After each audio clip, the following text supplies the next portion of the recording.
वर्षों से मिली असफलताओं के कारण मेरा जीवन दिशाहीन सा हो गया है। जो भी लेता हूँ गलत ही हो जाता है। इससे आत्मविश्वास डगमगा सा गया, भय, दुख, अनिद्रा बढ़ गई है। देखो, जब तक हमारे पूर्व पाप नष्ट नहीं होंगे तो हम कोई भी सफलता का कार्य करेंगे तो हमें असफलता में गिरा देंगे।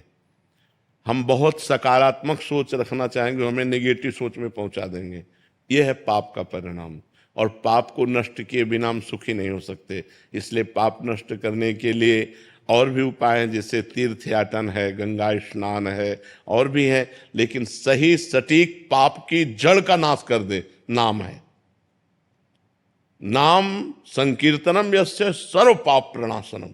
आधा घंटा नाम कीर्तन करो जोर जोर से, और चलते फिरते नाम जप करो, देखो सब पॉजिटिव हो जाएगा। आधा घंटा कोई नाम कीर्तन करो, जो नाम प्रिय हो आपको, हरे कृष्ण श्री राम जय जय, जो भी राधा राधा राधा, खूब जोर जोर से भगवान नाम कीर्तन करो और चलते फिरते नाम जप करो। फिर देख लो आप उसका परिणाम, फिर आप खुद अनुभव करें। लेकिन लंबे समय तक 2-4 दिन किया और फिर पाप कर लिया, फिर 2-4 दिन किया पाप किया, वो बात नहीं है।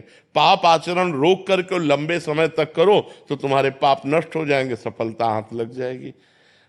सबको सफलता क्यों नहीं प्राप्त होती, सबको सुख प्राप्त क्यों नहीं होता, लेकिन सब लोग सुख के लिए ही कार्य करते और दुख क्यों प्राप्त होता है? उसका कारण पाप है।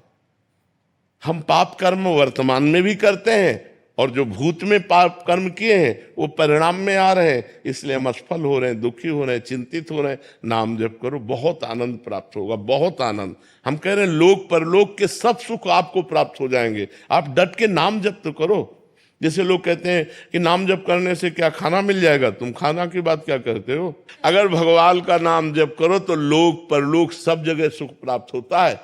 जहां पाप नष्ट हुए तो सुख ही सुख घेर लेता है। और अगर भाई पाप कर्म करोगे तो पुण्य के प्रताप से ये मिल जरूर सकता है, लेकिन तुम्हारा नाश हो जाएगा।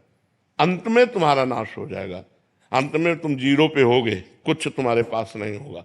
अगर नाम जप कर रहे हो, आज दुखी हो, चिंता मत करो, कल सुखी हो जाओ। हमको भोजन तक नहीं मिले 8-8 दिन, जो आज हम आपको प्रमाण दे रहे हैं कि हम गाड़ी पे चल रहे हैं, तो कल हमको भोजन नहीं मिला।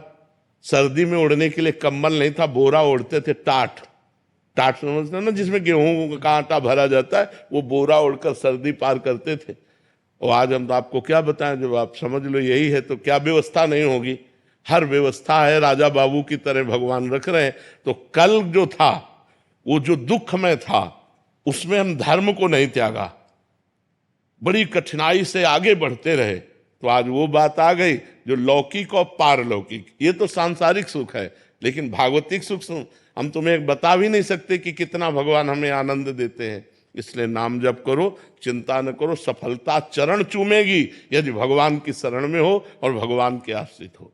महाराज जी, निरंतर प्रयासों के बाद भी जब असफलता मिलती रहे तो स्वयं को भाई मोटिवेट क्या और प्रयास सकारात्मक करते हो? लौकिक ही प्रयास तो करते हो ना, अपने पूर्व पाप के नष्ट करने का प्रयास तो नहीं करते। कि आप कोई अनुष्ठान कर रहे हैं, आप भजन कर रहे हैं, आप परोपकार कर रहे हैं, आप तीर्थयाटन कर रहे हैं पवित्र भाव से, ये तो सब कुछ है नहीं। तो पूर्व में जो पाप कर्म किया है, अब जो आप सफलता के लिए प्रयास करते हैं, वो आपको असफल कर देता है, गिरा देता है। तो आपका प्रयास कोई आध्यात्मिक है क्या? तो फिर बिना आध्यात्मिक प्रयास के आप कैसे विजय प्राप्त कर सकते हैं? जो हमने पूर्व में पाप किए हैं, गलतियां की हैं, वो हमको दुख देंगे ना। हम पढ़ लिख करके अच्छा बनना चाहते हो, हमको गिरा देंगे। हमारे पास सर्टिफिकेट लेकिन नौकरी नहीं मिलेगी, व्यापार में पैसा लगाते हैं लेकिन सफलता नहीं मिलती है, तो वो हमको दुख देगा ना पाप कर्म। तो उस पाप कर्म को नष्ट करने के लिए हम क्या प्रयास करते हैं, विचार कीजिए। कोई प्रयास नहीं करते ना, तो उसके लिए प्रयास करो। हम कह रहे हैं कुछ मत करो, राधा राधा राधा राधा राधा नाम जपना शुरू करो। काउंटर लो और गिनती से 50,000 रोज नाम जप करो। फिर हमें बताओ लंबे समय तक, ये नहीं कि अब 4 दिन बाद हमसे प्रश्न करो कि 50,000 नाम जप किया, हमारी नौकरी नहीं लग गई, हमारा काम नहीं बना। लंबे समय तक जप कीजिए, फिर देखिए सफलता मिलती है।